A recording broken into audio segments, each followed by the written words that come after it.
Hello, y'all, and welcome to The Blast. My name's Andrew. My name's Finn. And we're going to be reviewing... I let it in. It took everything by Loathe. an album of the ages. And then in the second half, we'll be reviewing a movie called Beau Is Afraid. B-E-A-U. Beau. Finn said it was very weird, and we'll get onto that later. So, Finn. Oh. Hit it! Yo, what's up? This is the Loathe section. This band is from Liverpool in the United Kingdom. Damn, they were formed. I did not expect that. Oh yeah. And if you want, I can send you a picture of the band before. Well, you can do whatever you want. I'll send you a picture of the band so you can Yeah. You know, visualize. Look at them while I'm explaining them. Yeah, that was a very unsuspected fact drop. I did not. That's incredible. Yeah, from Liverpool. Yeah, we have some good talent around here. I hate when people make it out that we don't have any talent to do with the entertainment industry. That's false. In England, that's where we live. Yeah, it's whatever, man. Dude, Discord is so weird and adding stuff. I don't want to share shit. The plus button. Oh, the plus. Oh, there we go. It works like Instagram. There we go. Nothing self-explanatory nowadays. I was trying to help my dad print something, and it just literally was not built for him, which is not like a thing on him. They just don't make anything easy for people these days, which is quite annoying. Yeah. Don't worry. No worries. I've almost got it. Yeah. I mean, when it comes to technology, it's like you have to. Most of the time, I look it up without thinking about things, so I don't really feel the horribleness of new technology. But when someone else just cannot get around something, Here you go. Yeah. Right. Let's have to see this. It's what it look like. Mm-hmm. They were formed in 2014. People compare them to Deftones a lot. I mean, a lot of music reviewers. Have you heard of Deftones? Oh, of course. I've heard of them, but I have not delved into the discography. That should be a shirt. The band is a guitarist, a bassist, drummer, and a singer, but they did have a second guitarist until he left. I don't know why he left. And I don't care. Because... Sorry, I mean, you don't have to have a reason why. The guitarist also does backup vocals as well on this album. His name is Eric, and we're just going to call him Eric. I'm not giving him his full name. Yeah. I got to see the lead singer of this band in London with Knocked Loose. He was performing on one song, and I thought that's pretty cool. His name's Kadeem France. He's the guy on the right. Do you see him? Your image is not come up. Is it in DMs? Subscribe now! Or... Oh wait, what? I still have to send it. That's so silly. Yeah. Oh yeah. Yeah. Anyway, singer's on the right. Kadeem France. Yeah, here we go. I think that's his name. I think that's how you say it. Mm-hmm. I mean, they're very experimental band. I think the album we're listening to today was released in 2019 or 2020 because Wikipedia and Genius say different dates, so I can't trust anything. I'm sure there's an official date. I mean, the YouTube video that I watched where the album was, it said 2020. It could be where it could be a movie thing where it's it premiered on this date, maybe in a secret, or the single got released in 2019 and the full album in 2020. Maybe, I don't know. It's a guess. Yeah, I'll see if they've released 3 albums. We're listening to their second album today. I didn't really enjoy the first album that much, and the third album is it's like a full atmospheric instrumental album, which sounds a lot. Yeah. So My it ears sounds. Yeah. hurt. So like, it's a bit like Boards of Canada, I guess. Or like, I don't know, but you know, there's some tracks on this album that will sound like the album after this, which is the atmospheric one. But we'll get to those tracks. Yep. That's all I have to say. The Loathe. Oh yeah, Sleep Talking did a cover of one of their songs, but I think you've heard negative stuff about Sleep Talking from one of our friends, anyways. I haven't heard anything about. I mean, I've heard of the name, but again, it's another one where it's like, I need to delve into the discography. I mean, yeah, they're a unique band, but we're not here to talk about them. We're here to talk about this album today. Yes, today.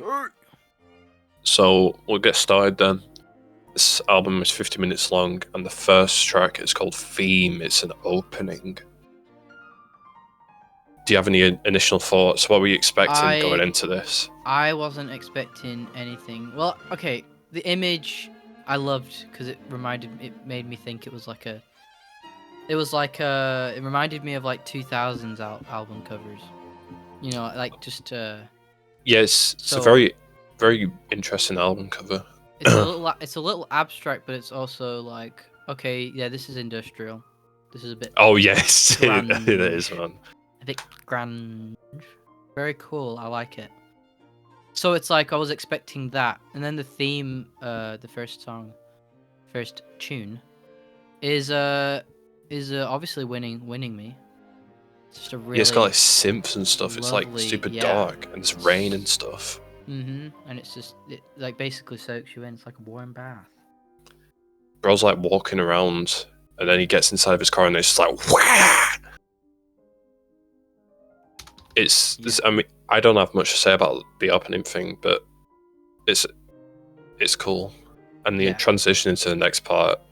Oh, I mean, come on, man! Like, very good. Immediately tells you like what type of band they are. Yeah, I was very and how glad out of nowhere they are. Yeah. I was very glad that I listened to like the album in a row rather in like that one YouTube video rather than like as a album with separating the songs, because it's I'm guessing what bit I listened to was probably like a CD rip where it just naturally goes from one song to the next. Yeah, I mean this band loves their transitions. Yeah, they're very good. You'd probably be missing out if you listen to these and like, I don't mean separately, but like separately in a row. You'd probably want to listen to them on like a CD or like that YouTube rip that I watched on. It was just 50 minutes of all of that. The transitions are good. Oh yeah. And we'll move on to the second track, which is Aggressive Evolution. This is your first like big chunk of the band right here. This is what their main sound. Yes. Let's see your opinions on this song first. Did you write any notes for this? I didn't write any notes for this album, sadly. I was also walking about. I'm really busy. I'm really sorry. Oh wow. I do have some it is like very memorable bits to this album, and I did thoroughly enjoy it. This Aggressive Evolution, I mean, I've not, compared to other tracks, I don't have much to say about this one. Maybe I think because this is the point where I was like trying to follow the lyrics, which I mean, again, your attention's kind of pulled away, but I just like gave up after. Which is probably another reason why I loved the instrumental. I'm glad that you're picking albums with very good instrumentals, because I mean that's a big winner.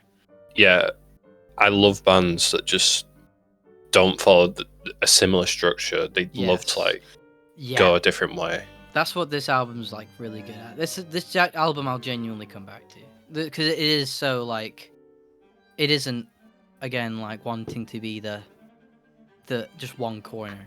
You know, even the comments catch wind of this.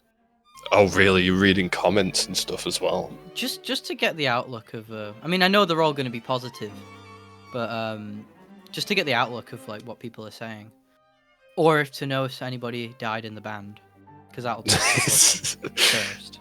Oh yeah, well, I mean, for anyone who didn't know, the last review was about Snot, and a member did die. So Yeah, and that was like in the comments, and I was like, I'm catching kind of some wind of this.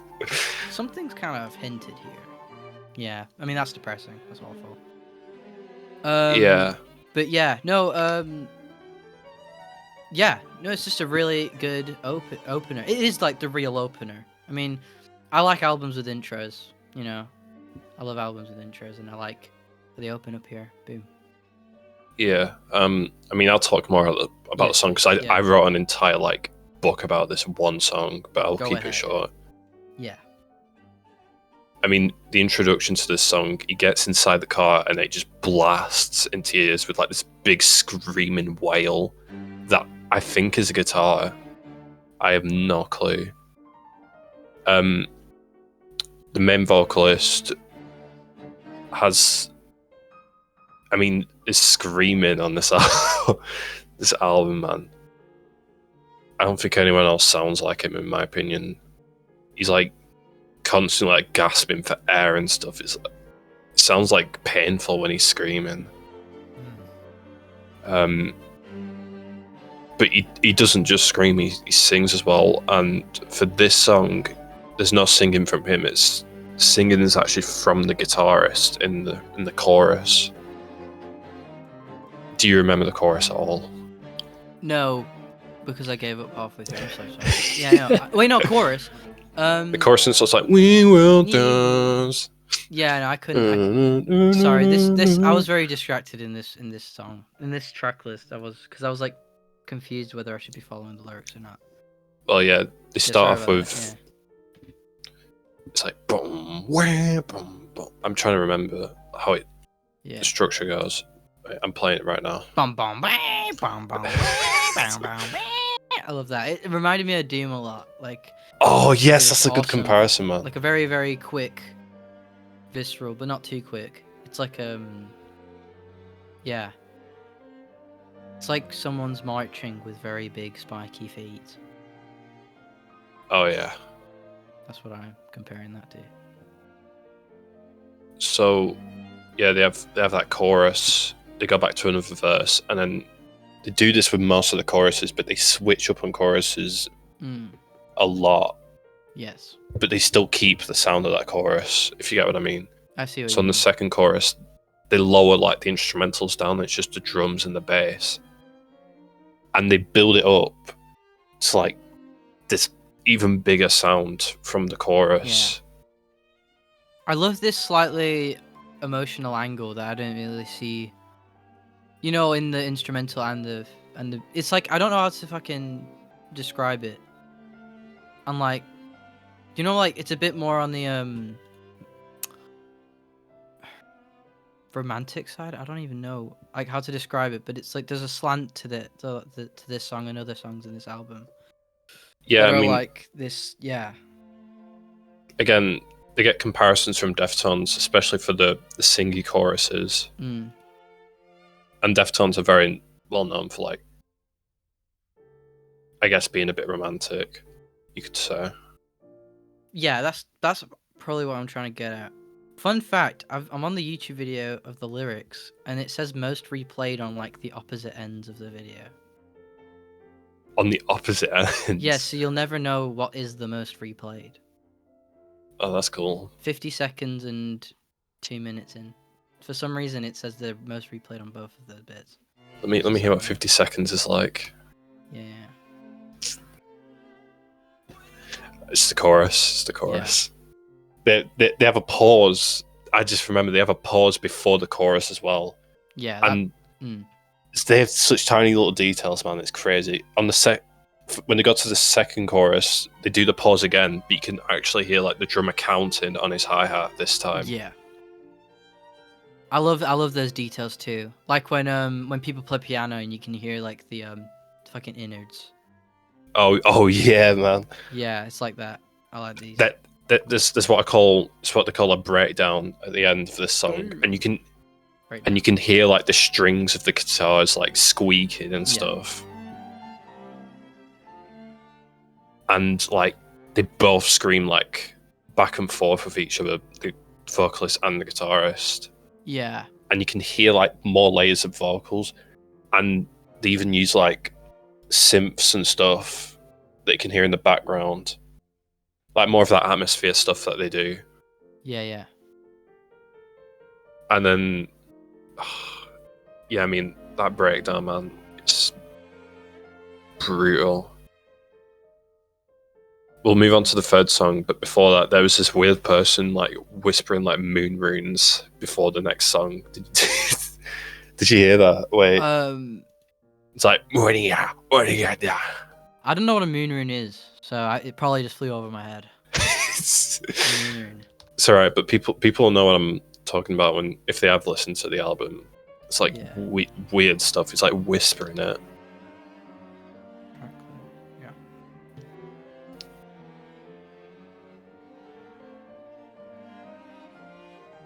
Oh my god, I just ignore like lots of my notes, man. On the second chorus, they Kadim's singing. Sorry, I just caught wind. I was just listening to the song. I caught wind of it. I did catch wind of that. It goes by fast. I don't. Yeah. I mean, I can see why. Yeah, no, I just caught it. Yeah. Anyways, third track. This is Broken Vision Rhythm. Probably my favorite. One of my favorites. Yeah. This, especially after this comes in after the weird moon runes part, and it's just immediate heavy. Yeah. And bro, come on, man. It's a really good riff. Yeah. And they have choirs in the background backing up his screams when it goes really high. I don't know if you can hear that or not, but like, you can hear it, bro, if you listen to it.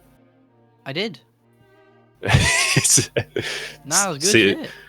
Yeah, it's as his scream like rises up to a higher pitch, the choir like goes like, oh, ascending, come on, man. Yeah, I fucking love this one. Yeah. Yeah, it's fast paced. The drums on this are awesome. And then I'm reading my notes. My notes said, strip that shit down, guitar and left ear, drums and bass hugging each other.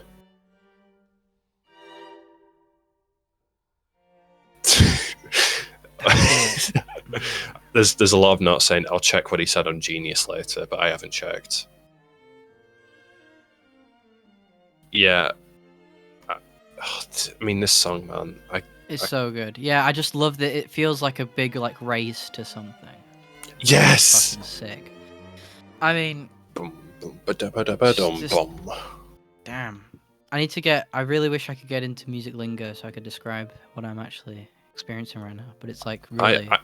I try learning music theory and I'm like, I'm out, man. I mean, I don't even know if I think I know basics like time signatures and stuff, but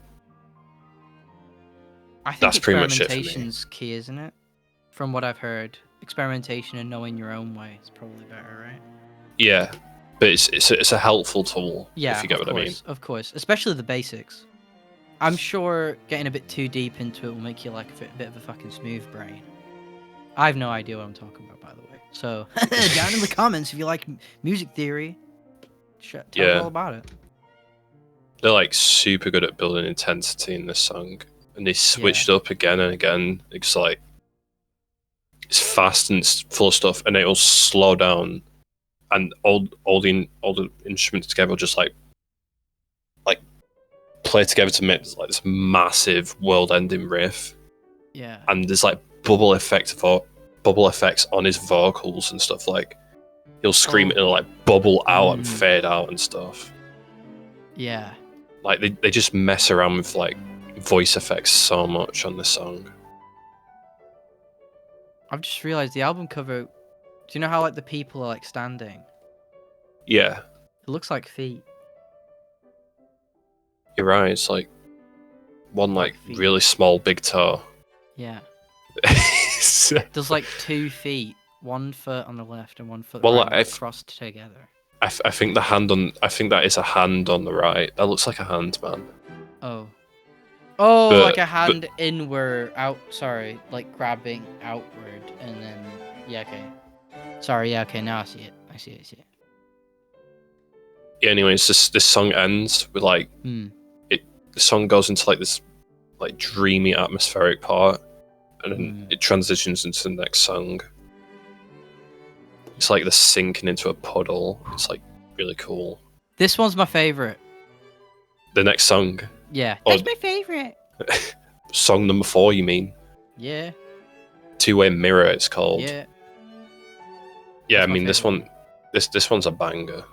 This one I'm guessing was the single because a lot of people were saying, "Oh, I thought this album only had Two-Way Mirror, but I didn't realize like the whole thing was good." I don't think they came out with singles. I might be wrong on that. Dude, I'm just. This is like the only one I found with a music video. I didn't do any research. For this Never mind, they might have a music video then. Yeah, they have a music video for this one. But what I can tell you, it isn't the most popular track. It isn't. No, that goes to another one later on in the album Yeah, with yeah. 67 million players. This Yeah. one has 13 million in comparison. 67 million. Holy shit. Yeah. Damn. Right, well, we'll get to that when we get to it. Stay tuned. Anyways, this one completely takes like a more chill path, I think. Mm. I'm trying to remember how it starts. It's fucking sick, guys. This is. Oh, it just kicks off Yeah, with like just immediately. simple chords. It's like Mm. Yeah. Oh yes, I remember now. Yeah, yeah. They after that, like that starting bit with the chords, Mm. it cuts to like these distant drums in the background, like they're muffled in the background, and it's just a guy singing and a guitar on the left. Yeah. And the guy singing is the guitarist, I think. Yes. And then halfway through this verse, the drums actually like kick in. Like you can hear it. Like it's a small change, but you can hear it. Like they stop being like muffled in the background. You can actually hear like the full sound of the drums as it builds up into like a really, really good chorus. The chorus, man. It's so good. It is really good. I feel like ascending. A lot of this music is like ascending type shit. Oh yeah. I think this is like the best example of the ascending type stuff. That Again, still happens later. Compare this to the last track. The last track was all over the place. They didn't follow any structure whatsoever. They just went everywhere. But this one, a lot more simple, which matches like the vibe of the song, I think. Like verse, chorus, verse, chorus. Yeah. But they still switch it up. And I mean the build up to the first verse, like I said, the drums become more listenable, like you can hear more of them. Then the bass joins, and then there's another layered vocal that like acts as like a bridge to the chorus when you hear it. Yeah. But we'll talk about the chorus now, because the chorus is like, come on, man. I'm listening to it right now. Yeah. Do you know that that guy who eats that steak and goes, "Damn." What? That's me when I fucking. Do you know that guy who goes, "Cheers, guys"? No, I have not heard that. Yeah, he's like, yeah. No, that's me. That's me when I listen to this song. I like it. Yeah, I'm gonna repeat a lot of stuff, but they change it up on the second chorus. They add more vocals, like more layers around it, like swim around the main vocals. Yeah. They extend it out a lot more, and then they cut to like this drum part. It's just drums, by the way. This guy smashing away on a crash. Oh wait, give me a sec. Sleeping out, don't take ribbon. All right, okay. See ya. All right. As I was saying, Oh yes. it cuts this part where it's just a guy crashing the drums, and Yeah. it's got like this effect on it. It sounds like he's like underwater. It's like rippling around, and, like bouncing off your ears and stuff. They get, bro. Good. I Yeah, didn't know brisket hit this hard, man. yeah, and it'll like slowly fade out this drum part, and I don't know how to explain it. It's like Yeah. you just hear life around, like you hear people talking, like phones going off and stuff like that. Come on, That was a note I was gonna say. That bit's so cool. And a lot of songs do that. A lot more songs than I thought do that. And even Snot did this a little bit, where they just add real life. Like Oh yeah, bits of people talking and doing stuff. But it's not like just there blankly though. It's like a strange remixed version of it. yeah, and You you know? can't tell what they're saying. I was trying to pick out Yeah. words. When you I mean, most likely they are like from things, but remixing things that nobody's heard of is such a fucking effective thing. Yeah, man. For me, like when I've never heard something and it's already remixed in this like mahogany strange. Why the fuck did I say mahogany? Mahogany's wood, right? Like, Yeah. like whatever. Okay, like whatever, right? Mahogany and misogyny just rhyme, dude. My brain. Right, I need to write that down for fucking our album, but You write that anyway, down. I'll write that down for the album, but yeah, no, it's just a really nice. It's very easy way to, well, not easy, but it just helps an eclectic atmosphere to add these Oh yeah, familiar, it's like super immersive. but you've never heard these voices. Let me write down this fucking rhyme. And they still play that synth in the background. Yeah. Like builds up and it like vacuums you back into the chorus. But they do stuff a bit different with this last chorus where the drums do like a simple fill, but then it just stops. It's just the guitar and the vocalist instead of like the full band until they kick in again, if you get what I mean. Yeah. And I just love doing that. Yeah. And I there's love transitions. Calm Before Storm type stuff. Yeah. I love that. Oh yeah, they do that a lot on some later songs. Yeah. But next one is 451 Days. Ooh, that's nice. Do you remember this one? I remember. Yeah, nice. This one entirely instrumental. Ooh.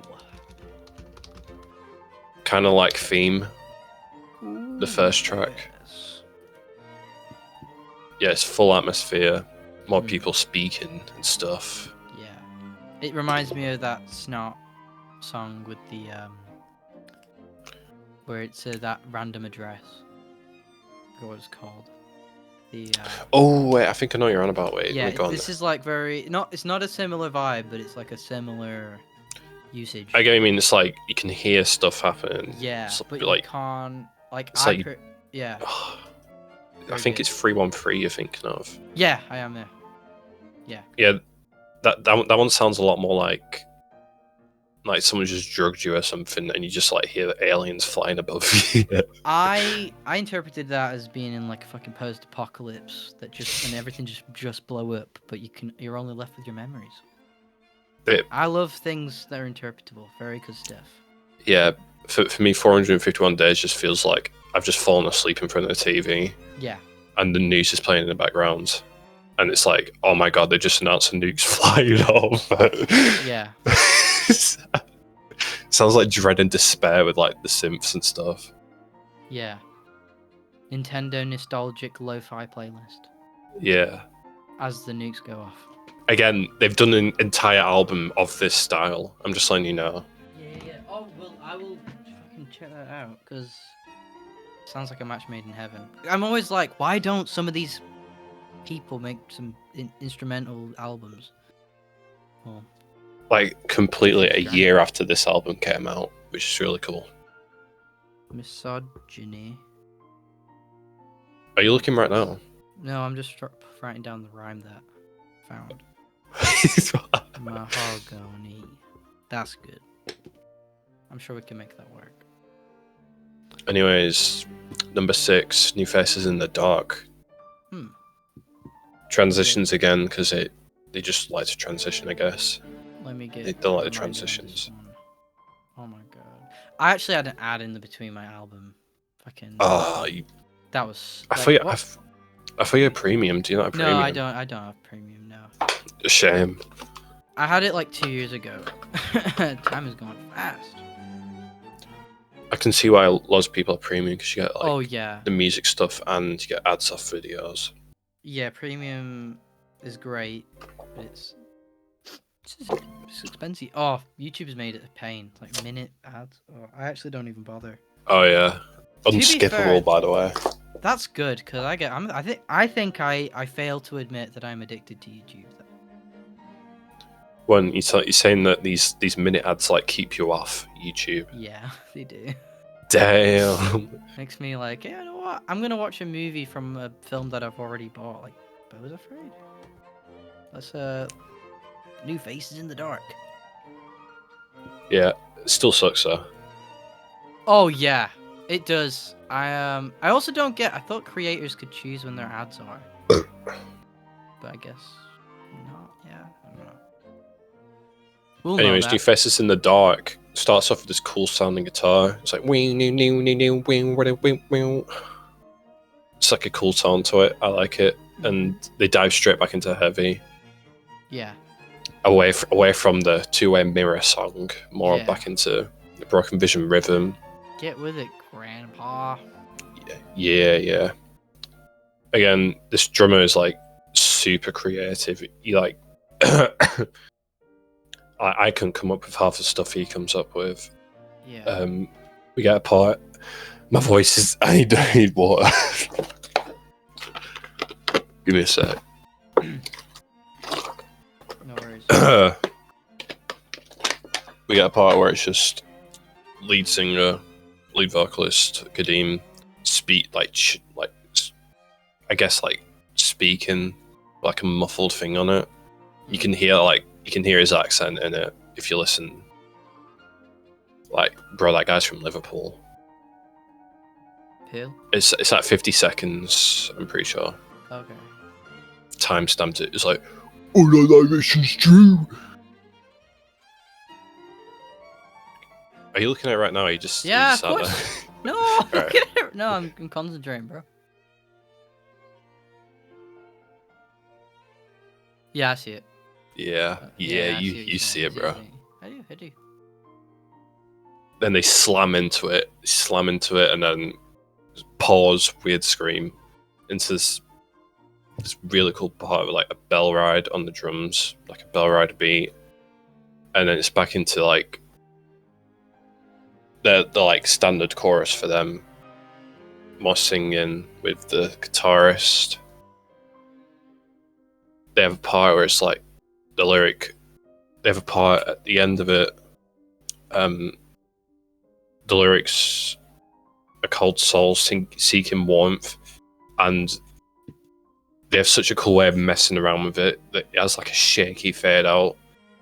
Again, wait, let me try and get the time for it.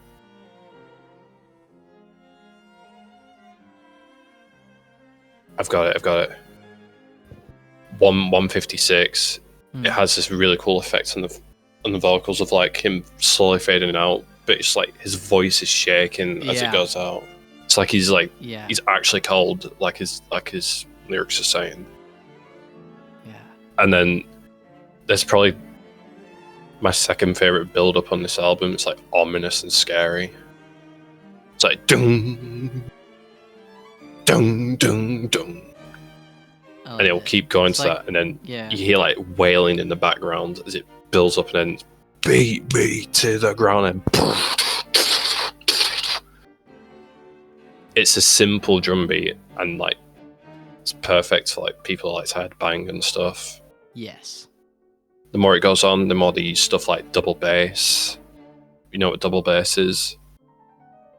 I've listened to the Gorilla song Double Bass. Is it like a bass with two sticks that you can hold your fingers on?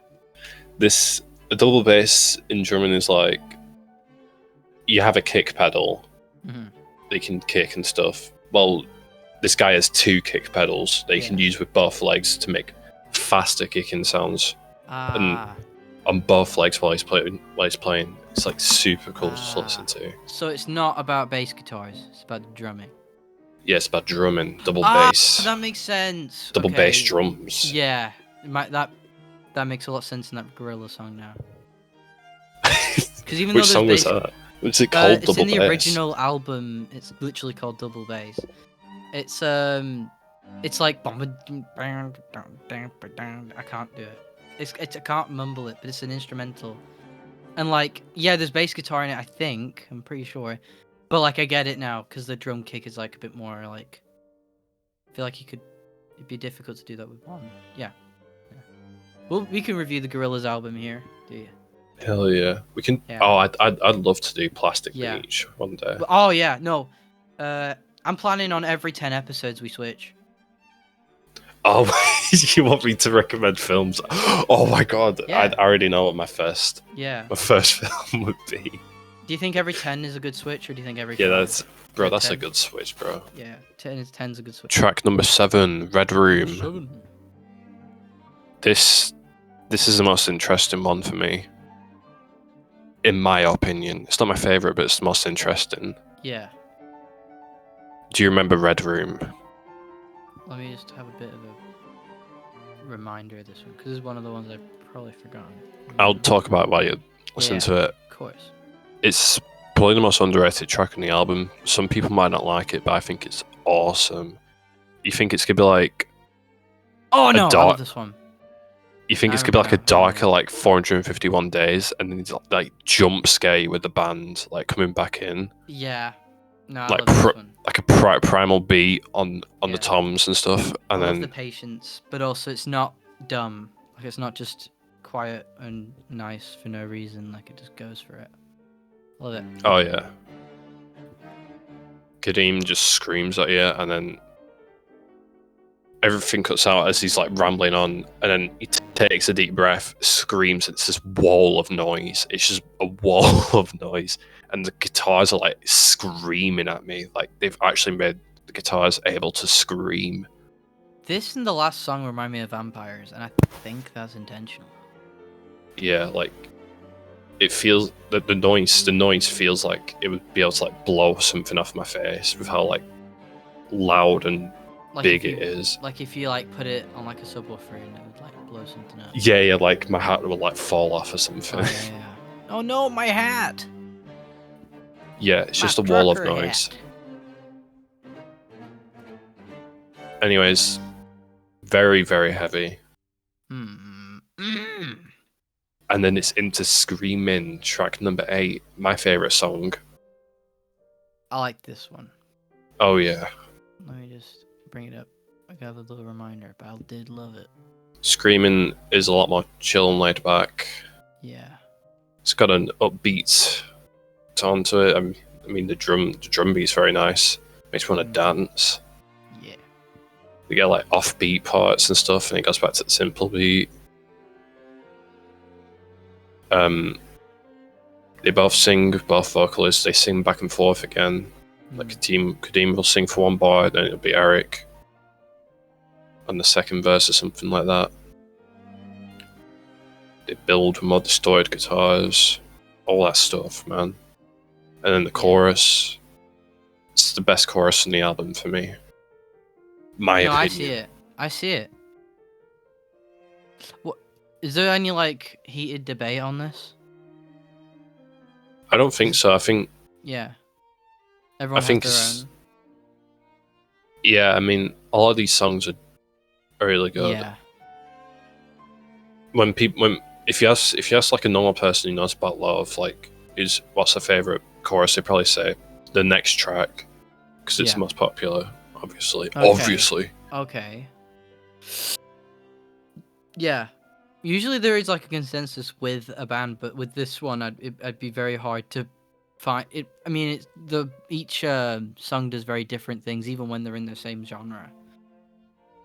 That I'm not surprised that there isn't, immediately a consensus. However, the next song apparently has 12 bajillion views. We'll be seeing it. Yeah, I mean, I think the next song is just on all the Deftones playlists. Yeah. Is that why? Well, also it is a good song. Okay. I ain't gonna bash on that song. It's good, but it's also poser. It's the poser song. That's what I call it.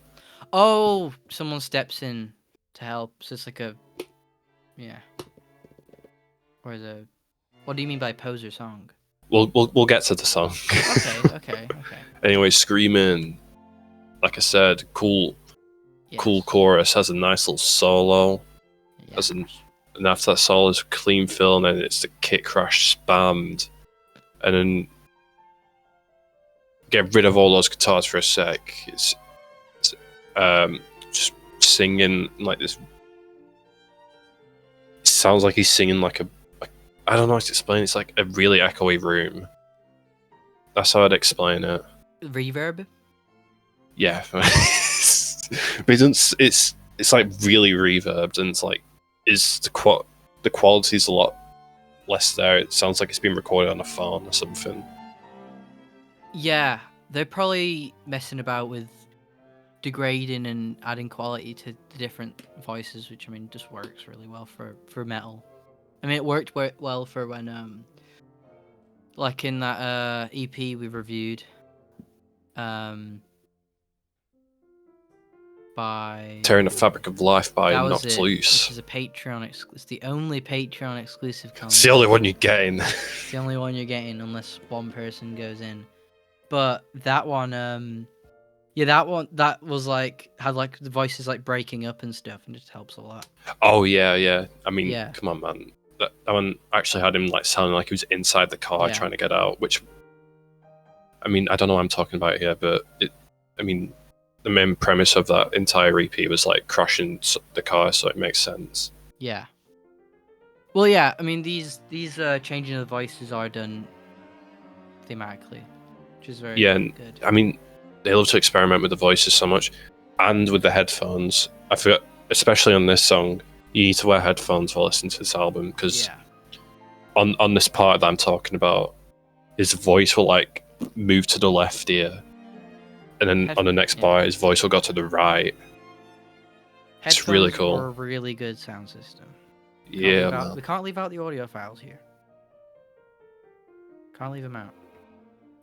And then last chorus, you get a different chord change. I think it's a bit higher, but it sounds completely different. It's so cool. Anyways, time for number 9. Is it really you? Most popular. The most popular, so popular that Sleep Token did a cover of it. I like this one. Yeah, is it your fave? Is it? No. which one's Two-way mirror is my favorite. This one. Let me get a reminder. I like it a lot, but it's not my favorite of this album. So you seem to recognize this a lot more. So you can give your opinions on this one. What do you think of this? I like the beginning, soft, melancholic. I'm like, okay, it's nice. Oh yeah, it's like then warping in and out. It's so cool. yeah, and then the drums lead it into just a nice chorus that keeps it going. Not chorus, tune. Yeah, it's like a carries on. swingy type thing. Yeah, it's super like eclectic, very eclectic album, and this one's like probably one of the more. It's like that romantic thing we were talking about. This one's more on that end, so that Yeah, I'm probably just into that kind of edge, like it's not exactly like Two-Way Mirror, but I think the kind of the angle is generally back to there from the heavy, from the metal songs before it. yeah. But it's still metal, obviously, because it gets pretty loud. Yeah, I mean, you can tell it's metal by the guitars Of course. every yeah. single time. Of course, but it's like, how metal do you want to get, kind of thing. Like, I guess. Yeah. I don't know. Does that sound make sense? Yeah, that makes sense. Yeah. Like this one is like on the romantic side compared to the previous one, to say. Yeah, I get what you mean. Yeah. Like I said, it's the most popular hit. It's been Damn. covered by lots of bands. It's probably why they Damn. get compared to Deftones a lot, because it does sound like Deftones. Yeah. This song is counted in 3/3, which is 1 2 3 1 2 3. Mm-hmm. Normally, the way to go for songs is like 1 2 3 4 1 2 3 Yes, 4. I've heard this. Like a 4/4 time signature. Yeah, it's like, but this one's 1 2 3, which gives it that swingy feeling. Yeah.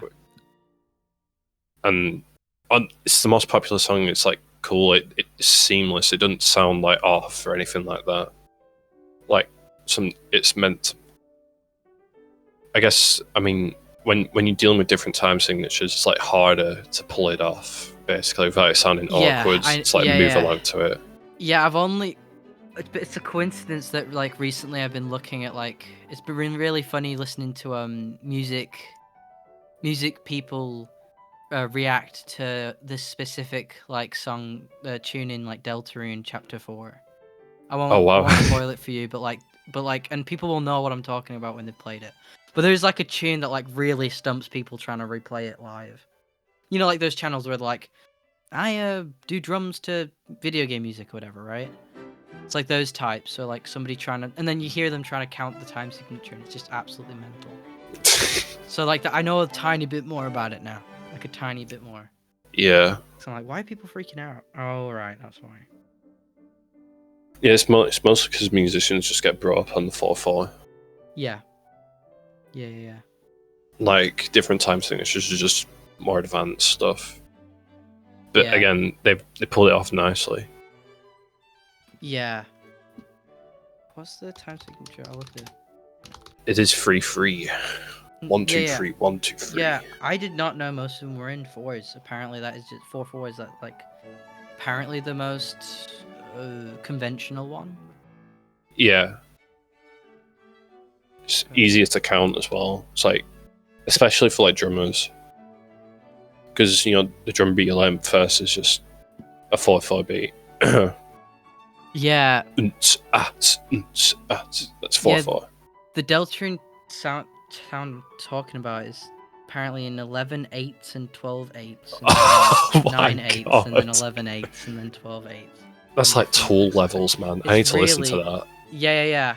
Bro, don't listen to it on its own. You gotta play the game, bro. It's really good in order. It's like a third version of like the same song. It's a really good one. Anyway, yeah, no, I just wanted to mention that. That's really funky. We'll keep moving because now we have 4 songs left. The next one is called Gourd. Can you guess what it's based on with the title Gourd? Gore. After like two very nice slower songs. Yeah, now we're in. It's decided, alright, that's enough. You've had your fun. Back to heavy now. Yeah. You've had your fun. We're going to kill you now. Yeah. We've danced around this too long. The build-up is awesome for this one. Yeah. Distorted guitar number 1 on the left. Yeah, and then I fucking love this one. Oh my God. The second guitar comes in off beat. Like, very like, it's like, I don't know, I think it's a choice. Yeah. Not like accident, but like just to throw you off a bit. Oh my God, this one's really good. I love it. You're like preparing for what you know is coming, bro. Yeah. And then as soon as it kicks in, like, it's just wow, man.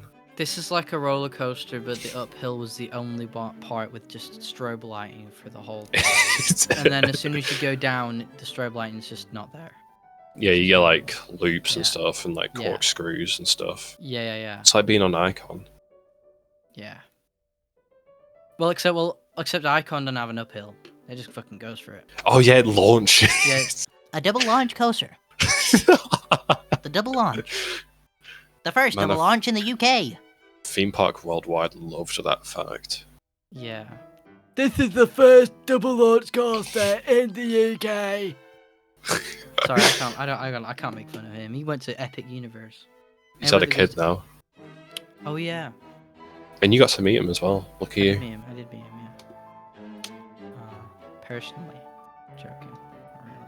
Yeah, anyways, this song, lot of switches, drums are everywhere. Yeah. Guitars are like you can barely tell what note they're playing, and that's a good thing. Yes. You're meant to be scared, and then song ends. Like, it's like a cut of like one beat of like silence, and it just kicks in with the intro, but with old all guitars and bass just matched together to match the intro from before, and they have more atmosphere to it to make it seem like you've just been killed or something like that. Yeah, Or it's like yeah. fire around you. This is also another one with a music video. Oh wait, this was a music video. Oh, that's awesome. This one has one, yeah. I love the effects near the end of them. Very good stuff. Number 11. Heavy is the head. Heavy is the head that falls with the weight of 1,000 thoughts. What a long title. We like our long titles here. You won't know this band, but it reminds me of Death Heaven. No, I don't. This is the first one I've actually not heard of. You don't remember this one? No, I mean the band that you just mentioned. Oh, yeah, This is the first time that you mentioned a band I actually have not heard of them. Death Heaven are like... The best. I think they're like... I want to say the death metal. They're pretty So- good. And they introduce you to a brand new beat that you probably never heard of before. Blast beat. Blast Beat. It's just bashing the drums with all 4 limbs, basically. I've Like, as fast as you can. I mean, this Ba, ba, song ba, ba, ba, ba. definitely is not alien to me. This kind of way of doing stuff. But I would have Yeah. never... I can't pinpoint where I've heard something like this before. But yeah, it's definitely leaning towards like death or black metal. I don't know which one it is. I think it's black metal. Could be both. Black metal's more atmospheric, so I'm gonna go with black metal because it has that with the blast beat. Yes. Yeah, we get this fast drumming, fast blast beat, and very high pitched screams, and then fades out, and we get this isolated, this one guitar, heavily distorted. It sounds like it's like been like smashed against the wall before they played it, and then bang! It's like this. It's like such an industrial like riff to it, and they have like this like metallic like bang in the background for each bar.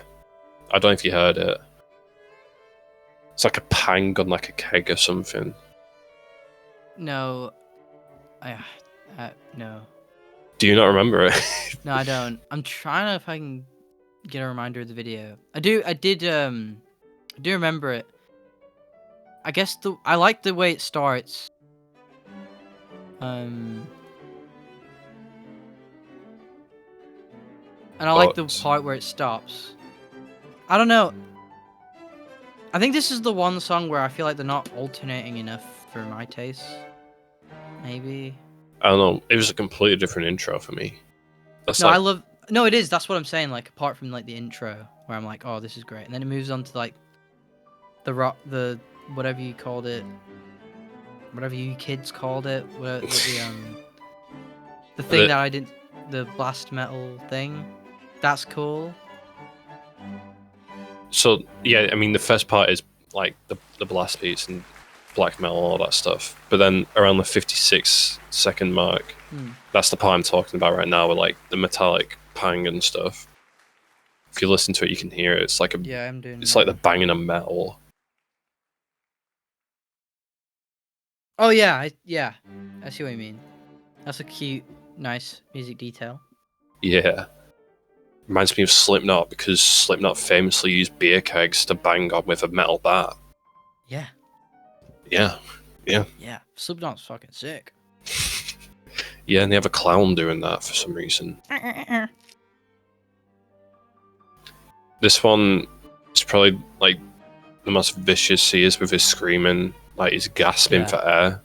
It sounds like he's almost throwing up when he's screaming. Yeah. Oh yeah. Yeah. Yeah. And then towards the end of the song,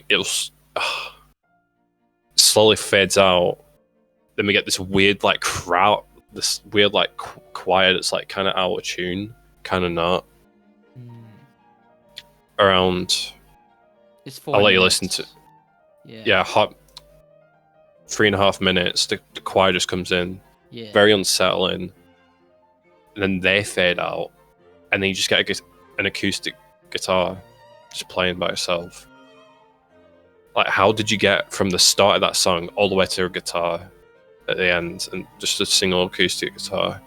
Yeah. No, this is not a bad song, and it's not like a thing or anything. I'm just like, compared to the other ones, this is probably my least favorite. That's fine. Personally. That's fine. Yeah, and it like it fits and everything. It's not like a warped, not anything. This album is generally pretty great. I also just need to also look at these lyrics like on a separate like re-listen, because I will re-listen to this album. I actually really did enjoy it. Because I think without the lyrics on here, I'm like, I don't know how much I'm getting out of it compared to others. Like Two-Way Mirror. I'm gonna re-listen to that. Freaking Oh yeah. lot. That one's a mainstay easily. And like Gourd and the instrumental ones, like 451. Do I remember that? Yeah. Well, anyways, we have 3 more songs. This one's called A Sad Cartoon, like sad Bart Simpson type stuff. Sad Bart Simpson vibe, yes. Yeah. I think this one has a cool riff as well at the start. Yeah. Oh yeah, it does. And then, oh, it reminds me of Basement a bit. That's pretty cool. You won't know who Basement are either. No, I It's don't. fine. That's another one. That's another. I've gone That's so another. far. Oh, that could be a next album. Basement are completely different in sound. Oh, I love the fucking bit in this song at 40 seconds where it like just changes. Let's have a listen. I'm like, to that's it. what I'm talking about. Oh yeah, he's That's what I miss. This, like, oh damn, I like that. yeah, different sounding guitars. Sings like super close up to the mic, like whispering, singing. Like, come on, man, that's cool. Yeah. Sounds like I'm like I can like sleep to this part. You can sleep to rock music. Yeah, no. Yeah, but that's I don't know. I feel like when I'm asleep, I can just recognize a lot more stuff. Yeah. Oh yeah. Well, your senses are more heightened. Yeah. It's dark. Oh, this sounds real. Oh, I love this one. I don't More or really less, get it's the a song. title, More, but I love it. I'm onto it, bro. Yeah. There's this a one's part super where chilled it's out, just but also like emotional, romantics. Going back to romantic, emotional stuff. You know. 2 minutes, 10 seconds part. You can hear a really cool bass line. Sounds like really warm, nice to listen to. Yeah. It's got like a jazz type drumming in the background as well. Like, come on, man. This is where I think they excel at. Is this kind of like Ascending, like dreamlike ascending stuff. dreamlike stuff. I'm glad it's not only that, but that 'Cause is it where could- I think they excel. Yeah, they have Easily. this. They have the atmosphere stuff. They have the heavy, dark stuff. Yeah. Yeah. Come on, man. Yeah. Good song. Number Yeah. 13, A Sad Cartoon Reprise. Reprised. Do you remember this? I think the transition was probably so good. I probably blended it together. A minute. The Maybe song it might- faded out and it had like a small transition into it, and it's like this. Yeah, If you- that's probably like, it. Yeah, because If you listen to it right now, yeah. it's fully bedtime music. It's like yes, music yeah. I'd use to like calm down my dogs or This something. definitely blended in. I don't get It's why like a- it's a separate track, but yeah, this is. I'd probably just apply this to the previous, except it's just like the end of it. Yeah, it's like a pause. Yeah, it's like less of a reprise. It's more like just like an extension. So it's like a calm way of coming back and forth. It's really cool. Yeah, I love this sound here. Oh, the ending. Chung. Like this. Wow. Anyways, number Wow. 14, the title track, I Let It In, It Took Everything. Yes. Um, The finale. I'm still, yeah, I still feel like the last song should have been the ending for the album. Yeah, I think For at this this- point I was kind of like, yeah. For this song, I remember it ended, and I was like, I feel like this is unfair because I'm probably predisposed because I don't like obsess. I don't look at too many new albums these days like I used to. But like, I think I don't know if it's unfair or not, but I didn't think this was like a very it left an impression to end the whole album with. like by the end of this specific song. Like the song was fine, like good. I feel like by the end of it, I'm like I feel like any of the other songs may have left a better like, or like whoa, or like a oh, you know what I mean? Yeah. Like Yeah, I it's get what not you mean. like by the end of this, I'm like okay, well, this is a good song, but this was not like album ending type stuff.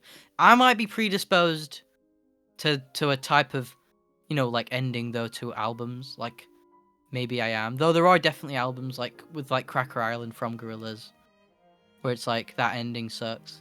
Kind of like no, it's not like this one where it's like okay, well I didn't take much away, but like it's Crack, still. you know. I mean, this still feels like an ending in the song to me, but I still feel like the last track should have been the ending for me. I think they're all. I like how they're well, not all of them, but I feel like a lot of them. Like I think even like Two Way Mirror feels like an ending track, like a collective. We're here Yeah. now. Like a lot of these, like I let it, you know, let in. It took everything from me. I mean, that's kind of a very definitive. Well, it took everything from me. So like all these songs are very like they feel very definitive, which I like. I think it's just the way it goes out, but it's not a problem with the song. I There- think it's just the placement. But there is still cool things in this Oh, song. of course, yeah. Like That was just a point that I wanted to make. Yeah. again, some of the sounds they get on this guitar, like Yeah. at 130. It's so it- beautiful. I don't even know how they get the guitar to sound like that. Like that's Yeah. mental. They also have a surprise vocalist on this, surprise guest vocalist. Yeah. I looked him up Vincent? on Spotify. Vincente Void. Yeah. I don't know much about him. I can't say much, but I did like the sound of his voice. The sound on this song, like, okay, I get it. It is like an end. This is like an end thing. I don't know. Yeah. Yeah, I think it's the way it goes out. But that beginning's so strong. Yeah. Fucking Oh love yeah. that. God, I wish I could describe it. But this is good. But yeah, it's the final song, and it's time for our overall thoughts. Overall thoughts. Do you want me to go first? I will go first. You can go first if you want. Go ahead. This is a 10 out of 10 album for me. The last track could make it 9 out of 10, but I like the track anyways. I still think it's a good song. The album has a really cool dark vibe to it. Feels kind of lonely at times, and also like there's so much anger in it as well. It's really cool. Massive guitar riffs. 2 vocalists that can sing and scream together. The drummer is like the most underappreciated part of the band for me. I think he's experimenting so much and trying out like way more different types of playing than what you'd expect him to play to the song. Yeah, it's a 10 out of 10. I love it. I love the album. It's the reason I chose it. And I can't wait for the new album. They just released a new single recently. Is there any date slated for this album? Yeah. No, but they just released a new single, so I'm suspecting they're going to release an album soon. The future's bright. Oh yeah, I mean it's been like 5 years. Yeah. They've been like working like super hard on this new album. Bigger budget probably, because this is not. Oh yeah, yeah, this like was bigger definitely production stuff. Yeah. Because this is the album that got them famous, basically. Well, yeah. I mean, 67 million views is no slouch. Yeah. Anyways, your opinions My before opinion, we go. this was awesome. I really liked this one. This is easily the second best one that we've reviewed. Second best music album that we've reviewed here, and that's only because, like, with Machine Girl, I mean, Finn already knew I liked it, so we used that as a starting episode. So, Yeah. but like taking that out, this is like really amazing. My only negatives are like, I think, what song was it? I think the ending somehow, some way, like is amazing, but like at the end doesn't feel like an album end, which I mean isn't. I think that's a track placement thing. But then, what's the one that? Heavy is the head that falls. The weight of a thousand thoughts. Thousand thoughts. I think that's that was the one with the rock and like. Yeah, the Yeah. blast beats. That was like, I feel like a lot of the songs are like better than that. I get what you It's mean. not, It's not a different. terrible, but and it It's fits, a different but, type of heavy yeah. that isn't really for everyone. If you get what I mean. I think it's just because I like the changes so much that I want more of them. I'm a greedy boy. Well, I mean, Oh yeah. it seems like they're going for that I really like with their newer stuff. Yeah. Well, yeah. I mean, I'd be happy to review the new album once it releases. Yeah. Or even I mean, a new single on the Snips. Yeah, we're always down for that. Yeah. I mean, Gifted Every Strength is definitely like it switches up as well. If you want to listen to it sometime. Oh, I will do. No, because there's actually songs here that, I mean, I gotta be honest with Snap. I feel like the only one is the one with the car revving up a lot, and then that's the only one where I'm like coming back to that.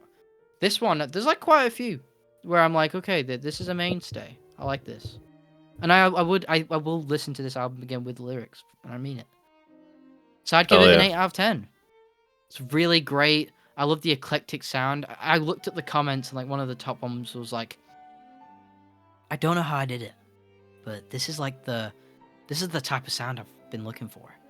And I understand because you don't really get like this like eclectic rising as much. Yeah, I mean, I feel, you know. I see a lot of comments of like, this is your favorite band's favorite band, because a lot of bands like Loathe. Yeah, I mean, what they go for.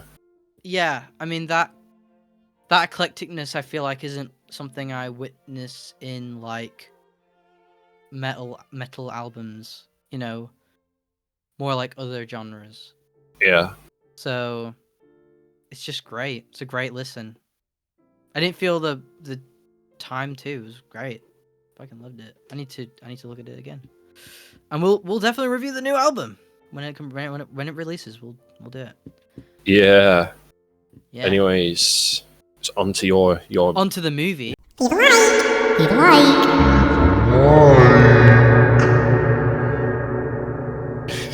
Onto the movie. Onto your 3-hour drug trip, whatever it is. 3-hour odyssey. You know, this grand.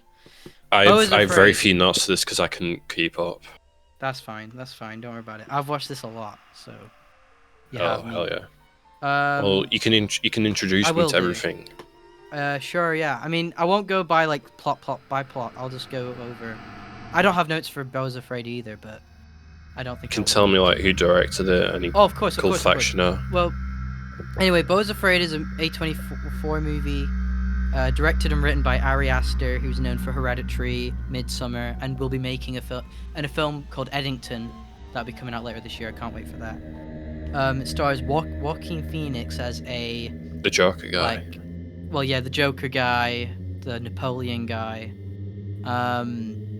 He's in this as the main character, and he's just riddled with anxiety, it seems. And he needs to go on an epic journey to go to his mother's house after he finds out that she's passed. That's all we'll say for the spoiler-free section. So, what did you think, Finn? I'm gonna be honest. I thought it was an apocalypse. All right, spoiler-free. Yeah, spoiler-free. There is so much going on in this film. Yeah. Halfway through the film, I was like, is half of this even real, anyways? I feel like it's a sad ending. That's all I'll say about the ending. Oh yeah. But it's definitely a fun watch. I enjoyed watching it. It's a lot of fun stuff with the cameras and stuff. Yeah, it's very hilarious. I laughed a lot. Oh my god, yes. Yeah, that's what I have to say about that spoiler-free review. About that. Would you call it a comedy? I thought it was more like I felt it was more like a horror at points. Yeah, I mean it's like a horror. It's like a drama horror. It's like mostly drama, then secondary horror. Yeah. I saw someone call it a tragic comedy. Oh yeah, that's That's a good way of describing it. But I'd say there are like bits where they're like, oh yeah, this is definitely like a joke or something. But like generally speaking, I think the funniness just comes from the scenarios. Like, Dude, what there's is just happening. so many funny moments, man. There's a lot of funny moments.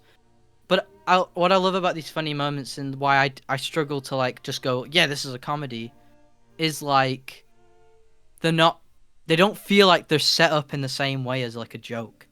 It's just what's happening is just absolutely, just it's just escalated to like this level where it's like, I think what helps it is just the reaction is Beau, right? Yeah. Joaquin Phoenix just plays the character just perfectly.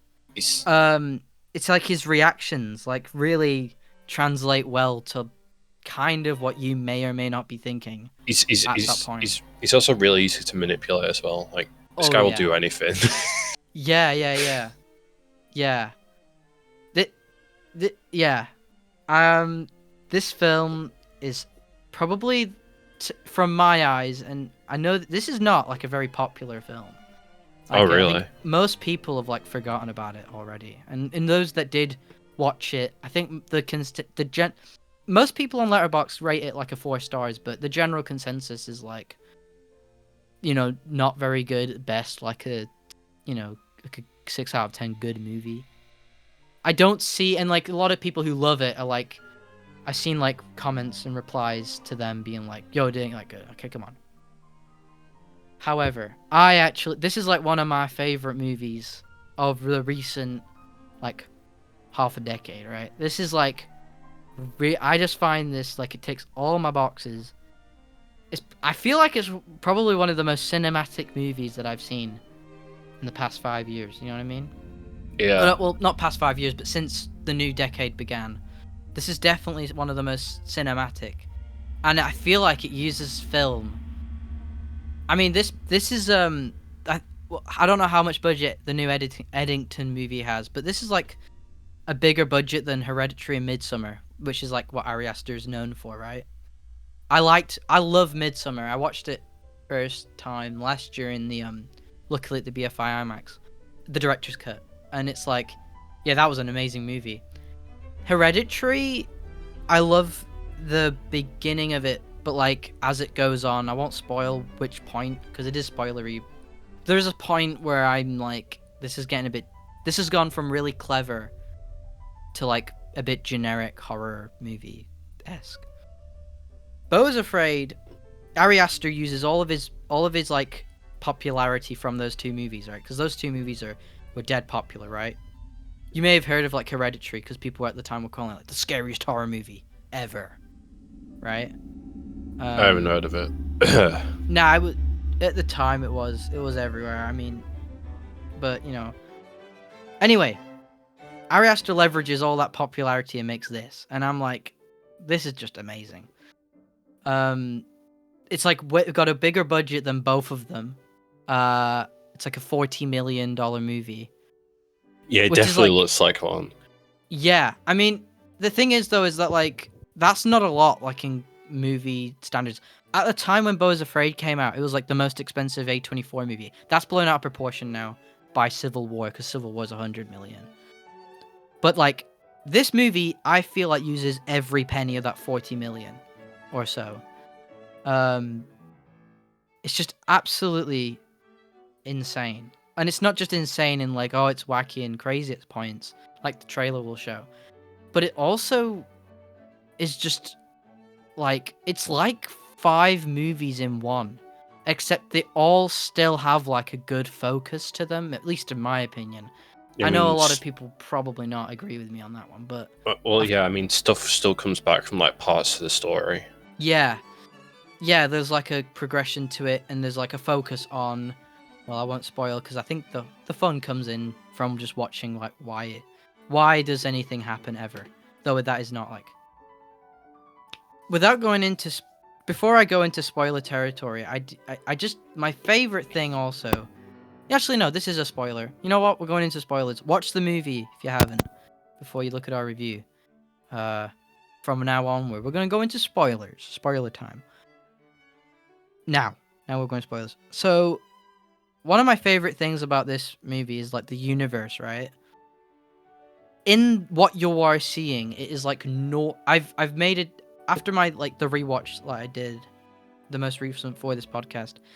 I've kind of answered myself in like, okay, what's real life, what's fake, what's like imaginary, whatever. And I'm like, I think this movie throws both out of the water because it's not imaginary or dreamlike because like Beau is still like walking and running and stuff. He's not like he doesn't have like superpowers or anything. Like in a dream, like I wouldn't feel like it would be real life. But then but then also like the throwing real life out, realistic stuff out because I mean just what happens in the movie, you know? Like the whole the theater sequence, the penis monster, just everything is just that's the dreamy bits. But I feel like I just approached it when I first watched it and still do as like its own reality. However, I love it when in the movie, do you know how like there's scenes where like he's looking on the like TVs, or like the point in like when he's at that people's house when after he got injured, and he's like looking through that TV after that woman says like go look on channel whatever, right? And then he's like skipping to the future. Oh yeah. And like bits when at the end when he's on trial, and there's like a screen where it shows like him running away from his like mum in like a shopping center. Like those definitely feel like real life. Like those are real life, no questions asked. You know what I mean? Those, and you know, oh yeah, and the part where he's like talking with his mum, right? You know the confrontation at the end with his mum. Yeah. And there's like on the TV when the therapist comes in, and then they show the recordings of the therapy sessions, and he talks very differently to how he did in the movie. That's definitely like okay, this is real life. But I'd say this movie, if you wanted a definitive answer, because I'd say that's the biggest barrier, you know, for people's interest, and why it probably isn't the most popular thing ever made, is because of that barrier of like, what is really right? What the fuck is real right now? Right? I need to have this straight, you know. And if you're that person, this is not for you, right? This movie will not give you a definitive answer on that. However, I think it's good that I feel like I have my own seeing of it. I'd say that this is a representation of real things, but it's in a translation of everything that came before it, you know? What do you think about this dream and realism thing? Because, like, you seem to have a bit of a thing on that, too. Well, he's fading in and out and stuff. And then there's this part where he, like, gets run over as he's running from a guy after he got out of a bath. He's, like, flying through the air. And when he wakes up, he's like, you guys run over me? And they're like, no, you got stabbed. Like, what? So, I was like, I don't get that part. Because I think it showed him like he got. No, I think it showed he got stabbed and then he gets run over, right? He was running away and then he got run over by a car. Yeah. And then later on, it's like, you guys run over me, and like, oh no, you got stabbed, and it cuts to him getting stabbed through his like through his side in his hand. I'm like, maybe that part was the dream. Maybe they put that in his head, and he actually got run over by them. I mean, I can't even deny this. I mean, this is just interesting conversation. I mean, to me, it's like they're probably also saying that to cover themselves. Are they working for his mum? Because I saw that picture of the dad on her face. See, this is the amazing part about this film, is that it all keeps rooting back to the main issue somehow. Bro, I feel like I kind of get it, because his mother feels kind of overprotective in a way. I mean, it shows that in the first scene where it's like, did you drop my baby? It's like interfering with stuff. And this movie, and it does match it, because she comes up with this like massive like idea of like faking a death, killing the was like a babysitter, like it was she like fully volunteer. like volunteered to have her head chopped off. Like, come on, that's psychopath, overprotective mother right there. Yeah. And So it she's makes part sense of that she'd be filming him, his apartment and stuff like that. But at the same time, would she want him to live in that apartment with all those freaks around? That's the thing. I don't think she. Well, the way I see it is that, like, at the end with the trial, I think the trial is and like him confronting his mum. What she says is basic. What she basically is like saying is that she doesn't want to admit that her child probably either has been treated wrongly to a point where he's got like mad anxiety and can't like function as a regular human being unless treated properly, but like, or he's been born with like a disorder or something, but she just does not want to admit it. So then, like, well, yeah, I think there is something obviously not normal with him because everyone else is also everyone's taking pills as well. Yeah. Why? This movie's awesome. It's like a part in this universe. Like, if you don't take these pills, you end up like the naked guy stabbing everyone. Wait a minute. His mum owns the pill company, didn't she? Oh my god. See, this is what's amazing about this movie, man. Everyone's working for his mum, including that girl that he fell in love with. Yeah, MW Industries. Experimental drug. Yeah.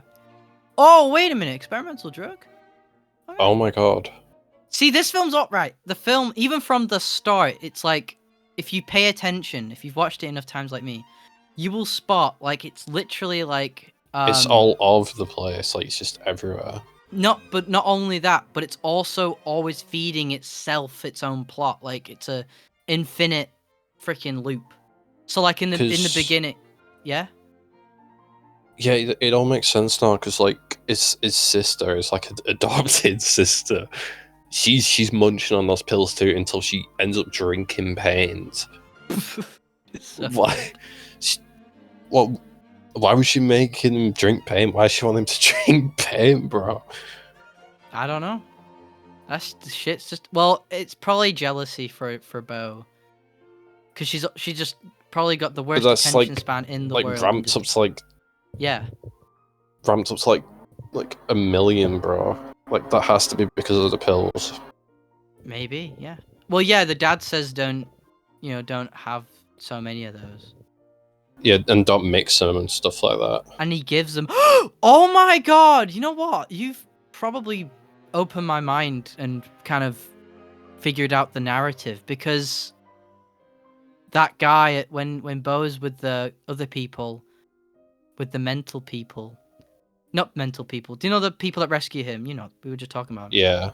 And like, they have like they're like, they have a patient there who might be her brother, but they're just pretending that he's dead.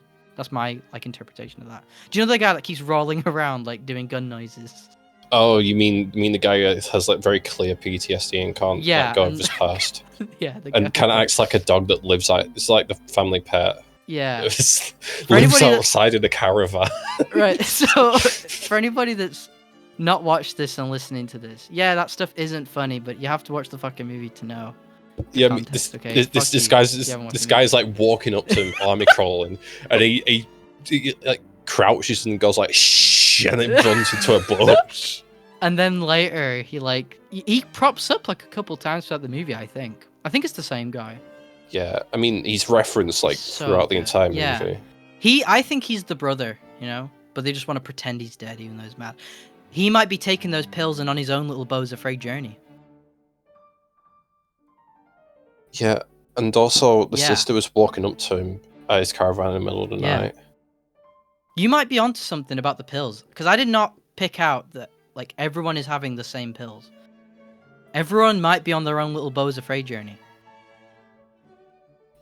Like the sister. Again, I think this entire world's like just like been ruined by his mother's company. Yes, 100%. That's what I'm getting at. Yeah. Because I mean, surely when you look at the outside of his apartment, it's just so bad. It's a war zone, bro. Like, what are you on about? There's no way nobody would be reporting this on the news, bro. God, that Come on. sequence is mastery. To the eyes. I mean, I love it so much. there's that one part where he's just taking Yeah. his pills, and then he remembers, oh my god, I need water, and he's searching it up on the Yeah. PC, like, oh my god, I'm gonna die. It's like, and then he looks outside his window. He sees this guy get like this 16 pack of water bottles set up in the shop, and then the camera pans down to this guy gouging some person's eyes out as he smiles up at him. Yeah. and then it just gets worse and worse and worse and worse. It just does not stop getting worse for him. Yeah, he goes down the elevator, leaves a book in between doors so it doesn't lock in, and he rushes through it. It's like 10 seconds of madness. The movie has amazing foreshadowing especially when you've rewatched it, right? Because like you will pick up on things like you know the penis monster, right? Is that that part? Is that his dad? Like she said, that's his dad. Yeah, I was wondering myself. I was like, I still haven't cracked it in my mind. Which person is she referring to? Like, is she referring to the guy who's like running in with the bomb and got like stabbed on his top of his head by the penis monster, or is it the penis monster? I mean, it's definitely not the older version of himself, because the older version of himself is the braver version of himself that he imagines when he dreams. You remember that? When he's like, when he's talking to the therapist, and he's like, I imagine someone braver than me going up into the attic, and it's like, this is amazing. I get fucking dopamine receptors when things are like referenced way before things happen. Like the penis monster, right? At the beginning of the movie, if you look on the freaking walls as like Beau's walking out of his apartment, there's like a graffiti of like a giant penis. Oh yeah. There's just loads of stuff and like little bits like that are sprinkled throughout that keep leading to each other. This movie's like an infinite loop when you watch it. It's like it's just absolutely mental. This may seem random at first, but this is all a pre-planned movie. Like, this is an entire vision here. Again, I feel like this giant monster could be like an experiment from his own mother. Nah, I don't think so. Bro, it could be. No, I don't think it's something to do with the pills. I don't think the mother's actually alive, personally. But she faked to death, and that was Martha's body in the casket. But I think she did die after he strangled him. Yeah. I don't know after that. But then the trial courts, thing. She's there at the trial. Yeah, I don't think she's alive. I think that's just the guilt, though. I think that's just his mind. Yeah. See, that's just this film's awesome. This film is sick. I think. Oh God. Do you want to talk about the theater scene? What did you think of that? The scene with the Oh my God. That was so out of left field, man. There's like. Yeah. Where do I even start with that? Well, I'll start with first the sound design. This will link back to this scene, but like the sound design in this movie is so top notch. I understand why they pushed this to be out in IMAX, even if no one saw it when it came out. Like, it didn't come out in IMAX in the UK, sadly.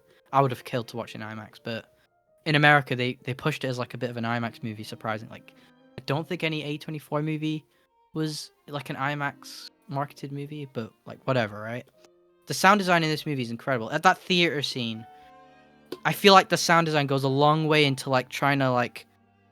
Do you know how like the guy mentions before the play happens where he's like, we like to blend the audience with the theater, right? And like when the curtains open and then you hear like a no, like that might be Beau, I feel like, but like also might not be him. You know what I mean? There's like. But the layers of this audio combine the realities. You know what I mean? Like it's not less of like I don't know where I am, but it's like I'm everywhere. I feel like that entire like scene of him, that entire like section of him like making up his own story in his mind. Like, it's like he hasn't matured, if you get what I mean. Like that's his imagination all the time. Yeah. If you get what I mean, like the bright colours and stuff like that. and then it gets Beautiful. darker Yeah. and stuff like that. I mean, that entire Such a part felt like a beautiful different film It's when that so part was good. going on. Yeah, Like yeah, the distorted faces and stuff. yeah. And then he has like 3 sons, and he looks like Moses. He has like a cartoon wife. Oh, She's yeah, not 3D. Lois, spin around. Yeah. man, I don't. Yeah. Well, I interpret that bit as a kind of like Beau, like all of the things that Beau's mother like expect him to do and expect, the societal expectations of him, right? That's what his translation of those are. So like, his description of like, oh yeah, I'll work hard and then I'll get a wife and then I'll have a child and then I'll see her as a man, but then I'll fucking have a baby and then you know what I mean? And like the narrator sounds a whole lot like his mother. I haven't seen the credits because I want to Oh, just leave yeah. it up to me, but Also, yeah. he also has a lot of like motherly figures in this. Yes. Like, there's the woman who saves him, and then there's the pregnant woman in the forest. Like, bro is like constantly being looked after. That's definitely like, that is probably him from just not having that motherly figure. His mum Yeah, doesn't like- seem that motherly. I feel like he, because of the overprotectiveness and stuff like that, he's still kind of acting like a child. Kind of. If you get what I mean. Yeah, I see what you mean. Yeah, Like, he's he like hasn't not fully he's not, grown up like, because yeah. I have a feeling he was like homeschooled and stuff like that. Oh yeah. Yeah. I think his And mum. Yeah. I get these ideas now. It's like maybe he moved to that apartment and it weren't always like that, and then his mum just used her drugs and all these like locals around him to get him to move back with her. So like she tried scaring him with like all these criminals and all these people stabbing everyone. Yeah. She used her drugs and all these people to make it look like a dangerous place for him to maybe just move back with his mum and stay with her forever. Yeah. That's what I think. Yeah. Because I love she's crazy enough to fake her own death. That was like the last resort for her. I think with this movie, I don't think she actually cares about Beau at all. I think Oh, really? I interpret it as she's like, she just immediately, like as soon as Beau's like alive, she just takes any excuse to like just ridicule him for like anything. So like when like he's confronted her, there's just loads of points where she's like complaining about things, and it's like, like giving the same CD to her, like every birthday or whatever. Like she's probably not mentioned that as like a complaint. You know what I mean? When you really should be open about those things, whatever. Like she's like, she's like, you wouldn't fucking be breastfed, and you just wouldn't lay a single fucking smile or whatever. Like, are those problems with the baby, or is it just like okay, well, that's not going your way, right? Like, and then I think that the courtroom scene is my favorite scene, I have to say. It's the so defense, eerie. the defense just being like one small tiny guy in the crowd. Yeah, and you can barely hear him. I turned my volume up just to hear him, and it's like so good. And then he gets thrown off by some like invisible force. The defense for Beau. It's just insane, and like the whole crowd watching him. I think that's my favorite scene of the movie. Is the boat scene. I mean, I think my favorite part of the movie was just probably where he was being held captive in that house. Yeah. By the overly joyous family and the scary sister and the pet dog running around the background that had warm memories. Yeah, I've heard a lot of people say it goes downhill after he escapes that. Like, people really love this bit. One of my favorite films is Misery, and it had that Misery vibe to it where he couldn't leave. Yeah. Because everything just kept on going wrong for him. Like, all right, can you take me now? It's like, oh no, I have to do the surgery on someone. And then his sister promises him, oh yeah, I'm gonna take you, and then makes him do drugs, and he's back in his house again. Yeah. I love everything about this movie. I do genuinely love everything about this movie. My favorite scene is the boat scene at the end, when the ending. I find it so freaking cool, and so eerie, but also quite the finale, right? Like, this is where the peak of Beau's like problem, right? I don't think it gets worse from there, right? Where like he's like literally trapped in this like just this giant courtroom where it's pretending that like he has an ability to like do something for himself, but he literally can't. His foot's stuck on the boat. He's given an attorney who can barely be heard and gets thrown off the thing anyway. And he's literally like being looked at by like just millions of people in this arena. Dude, I still have that feeling that it's in his head, and that Could be, yeah. all that small voice is like the last like positive part of him, because like the world's made him hate himself. Yeah. The drug thing is really compelling when you brought that up, because now it's made me think differently about. I didn't for some reason notice that everyone's taking these drugs. So the sister, the army PTSD guy, and Beau are going on their own little imaginary journeys. But they're all just like colliding in strange ways. Yeah, because there's that part where it's like driving in the car of it, and then they go past the house again. Like, she's just driving around in circles. Yeah, like she could be going on her own journey. Yeah. Dude, man. Yeah. And those theater people could also be actually real. You never know.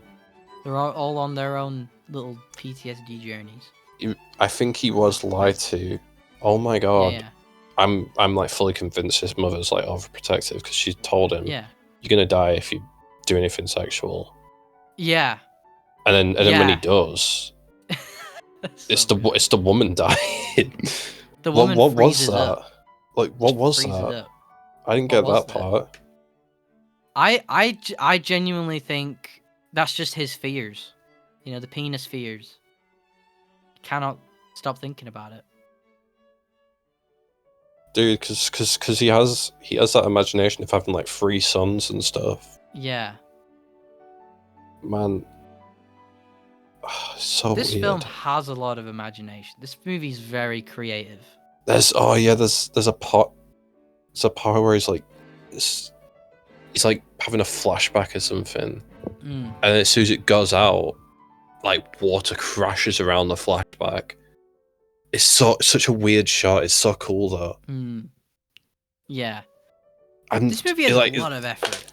It like zooms out of the flashback, and the water comes around it. I think he's in a bath after that. I don't remember. Yeah. Oh yeah, you mean that from like that first person perspective when his mother's like screeching at him like a bird? Yeah, and he's like shaking his head with the camera. He's in a bath. Yeah, he's in a bath. While he watches himself talking with his mother. Yeah, and then he watches him enter the attic, and it zooms. He goes backwards as like water floods around. Yeah. And it the braver version of himself. Yeah, but then like it closes around the camera as like water just like takes him away from that flashback. It's such a cool transition. Yeah. It's so awesome. This movie. I'm telling you right now, like the first 30 minutes of this film, Yeah. It felt like Sam Raimi, like camera angles and stuff like that. Like the paper being like thrown under the door, and like the fast pace, like the camera like run up to the paper. If you get what I mean. I know what you mean. It felt just like Sam Raimi to me. God, when the part where Beau waits outside of his flat to wait for the people to stop partying. No, for the place to open or something like that. That is so gorgeous. Yeah, he's so like sleeping on the scaffolding, I think. That is a whole. You can tell like that entire bit that he's on is like a whole set, but like it's so gorgeous. Like that corner of streets and that as the sun set, so good. And he's waiting for it. Then he gets woken up. Gets Yeah, woken I up by find Mike Ehrmantraut from Breaking Bad, who's doing some Yeah. construction work. this film is both like, I mean, I'm way too desensitized. I'm trying to say horrific. It's a horror. It's Like horrors. people are freaked out by it. People like are It's like, whoa, it's. this gave me I anxiety. mean, half the time I was unsettled. It's mainly because that score and the camera movements, bro. Yes, Both of the those score things. is so good. I love the score. I do listen to it periodically. The score is super like adaptive, but it also still has a focus to it. Like this film has so much variety to it, but it still feels like one piece. Yeah, I mean, there's a part of the score where he's in the forest, and it's like, Yeah. Ding, like- ding, ding, ding. yeah, that's Yeah, super good. guitar. Yeah. I'm reading some of my notes right now, and the only one in caps is Mum's heart. That's what his mum in the flashbacks. Yeah. Man. Come on, bro. Yeah. Okay, I give you it. I'm with No, you on that one. In not the flashbacks. not the present one. Come on, man. No, not the present. Yeah.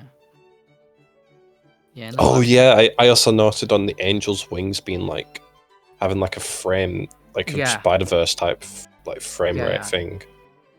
Like, Like frame rate's like halved. Like it's a Yeah, stop yeah. motion animation look. yeah, it's like very very little frames to it, and it looks really cool on the angel. Dude, It's there's a only the wings part- though. Yeah.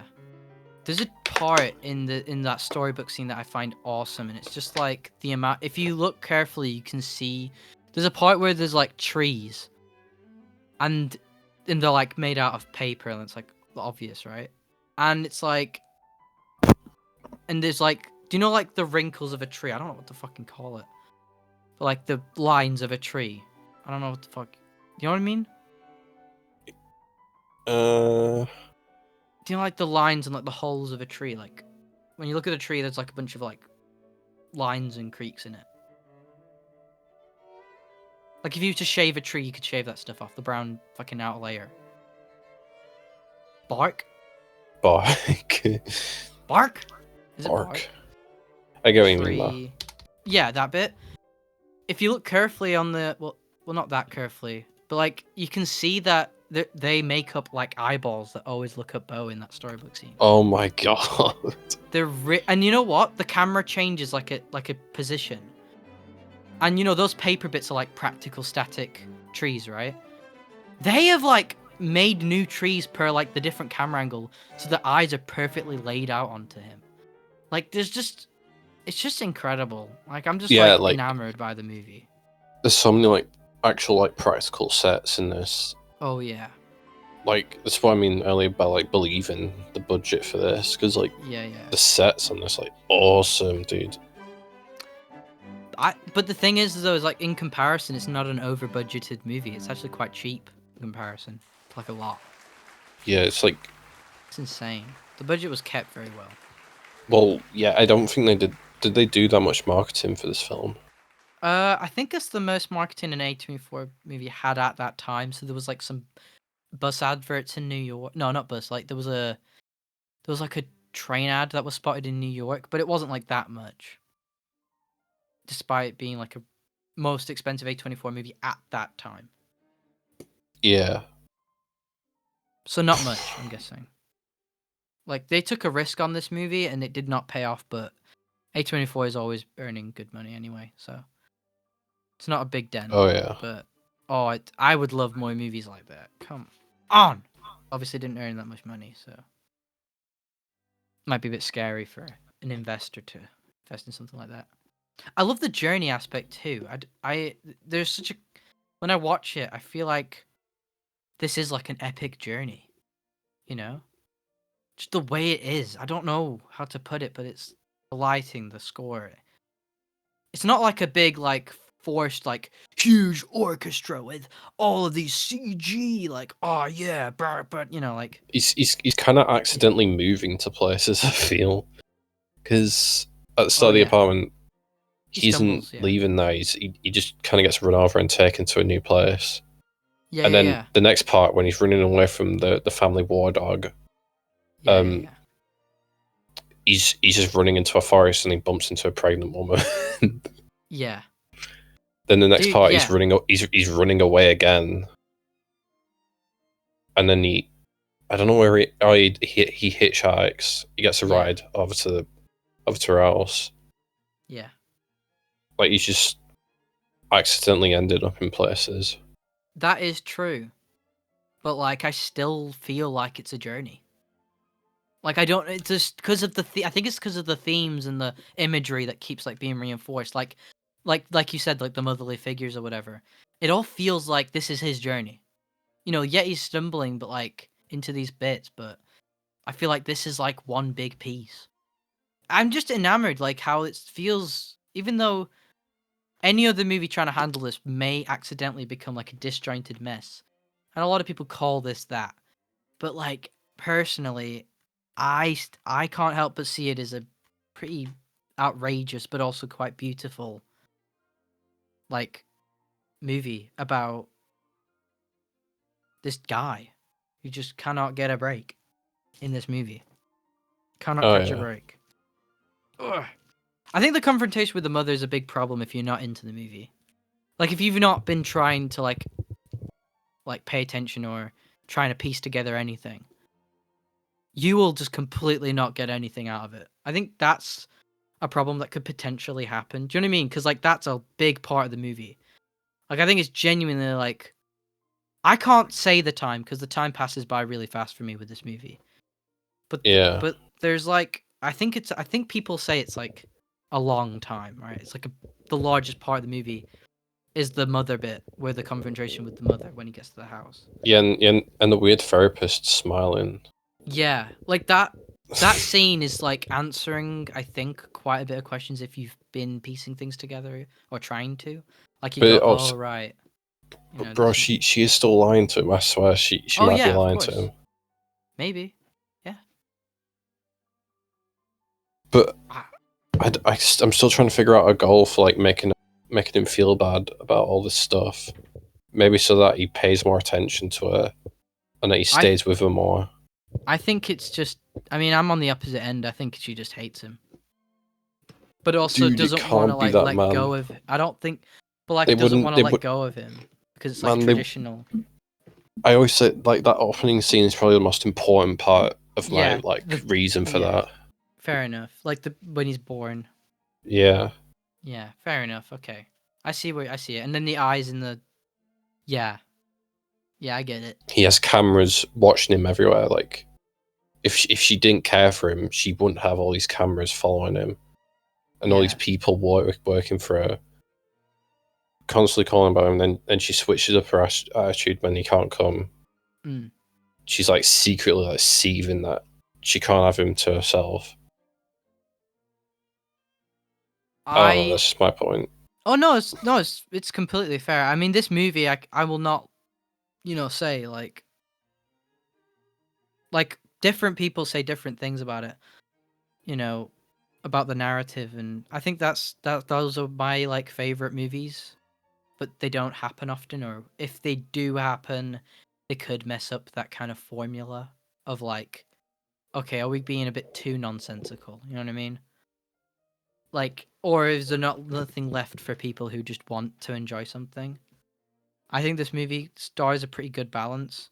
One thing I just want to go on to is I have this movie on 4K. I loved it so much. However, the only place that sells the 4K is this like German company.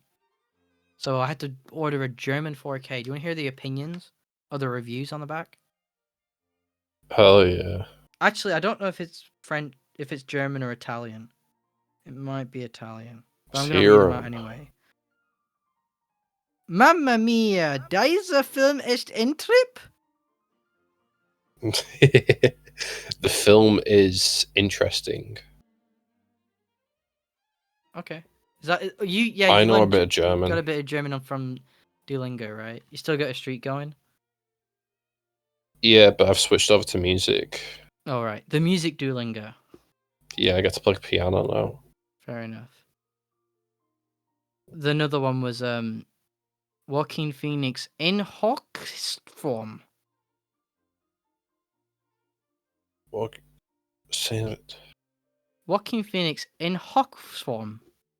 Host form. I haven't learned that word. That final Okay. word. Here's the last one that I see. Raffinierte horror film. I feel like that means that's like a good word for a film. I'm sure they have to be. Yeah, I'm sure there have to be good words on the back of a DVD box. Yeah. Yeah. Yeah. Eine Scheiße. Yeah. I freaking,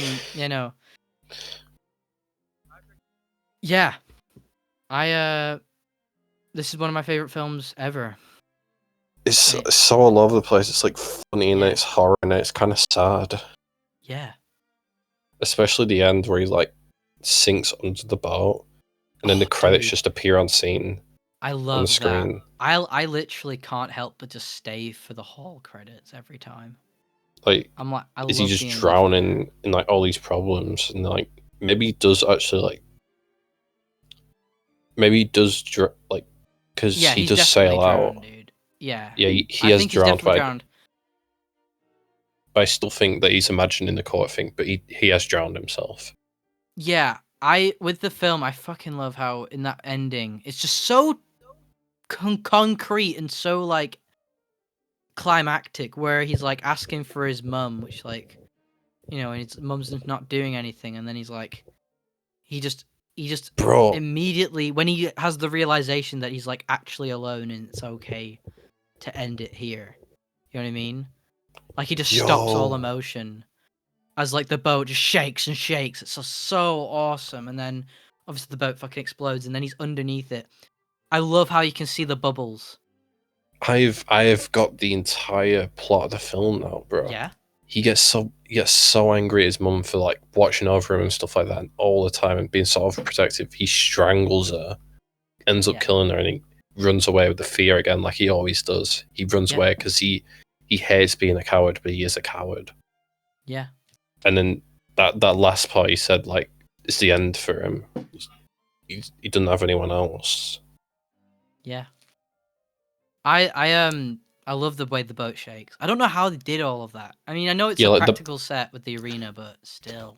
Bro, the motor was like an entire like it's like had a life of its own, man. Yeah. Yeah, it's like perfectly good. And then it's just like cartoonishly getting really bad. And like shaking the boat and everything. And then it explodes and God, it's just so good. And I love how the bubbles once they stop the credits begin. Like him breathing underwater. Yeah. Not breathing like drowning underwater. And you can like slightly hear him. And I love it if you in credits, I turn the fucking volume up, you can hear like some of the crowd. It's just so eerie and awesome. Jesus, man. It's such a good soundscape and soundtrack. I mean, it's just I can't not just stop saying it's genius. Genius.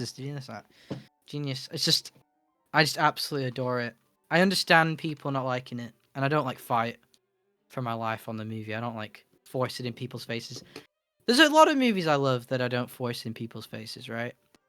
And this is one of them because it's just very inaccessible. Let's just clearly put it. It's very inaccessible.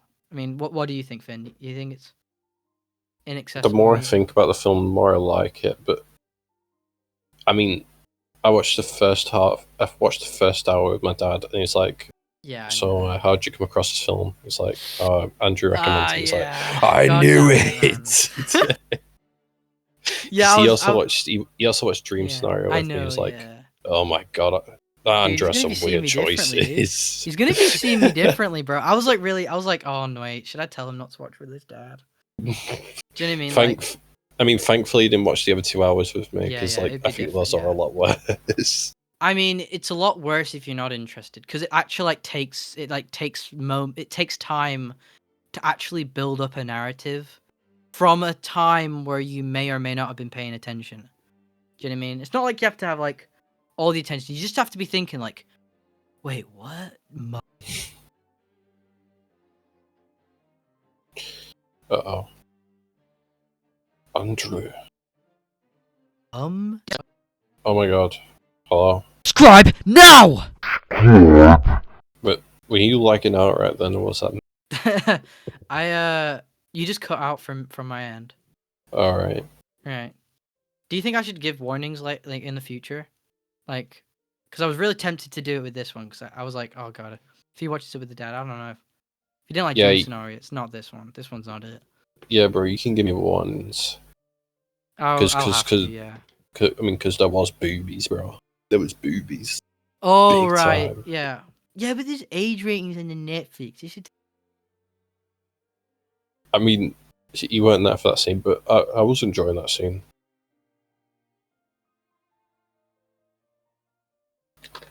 I still don't get how she died.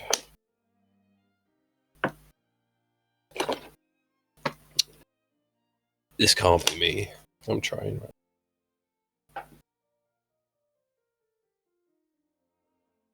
It ain't me. It ain't me. Leave a like. Is everything okay?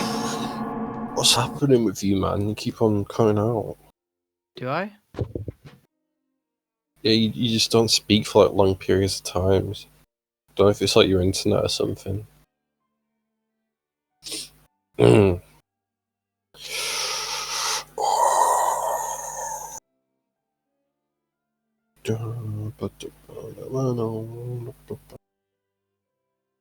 Right. My connection is garbage.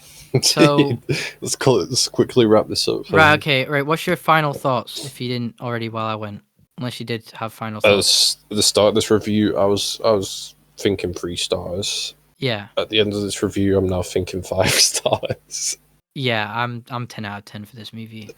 The 5 more, stars, the 10 more out of 10. I've like fully figured out the film now. I'm Yeah. no longer confused, and I am satisfied with how the story is played out. Told ya, we only recommend the best films on this podcast. Yeah, it's a good film. I enjoyed it. We both recommend it. I recommend it highly. Highest of the high, obviously. Yeah, we both chose two really artsy Yes. like pieces of art today. I feel. Yes, very avant-garde. That's a French word. Anyways, that's been the end of podcast Blast 3. Subscribe, Andrew, like, say the outro. subscribe if you liked it, like if you liked it, dislike it if you liked it, and comment if you liked it. Comment mango. Comment mango. Comment mango if you got to this point in the podcast. And remember, we're taking over the world one episode at a time. Pen Holy drop. aura. Holy aura.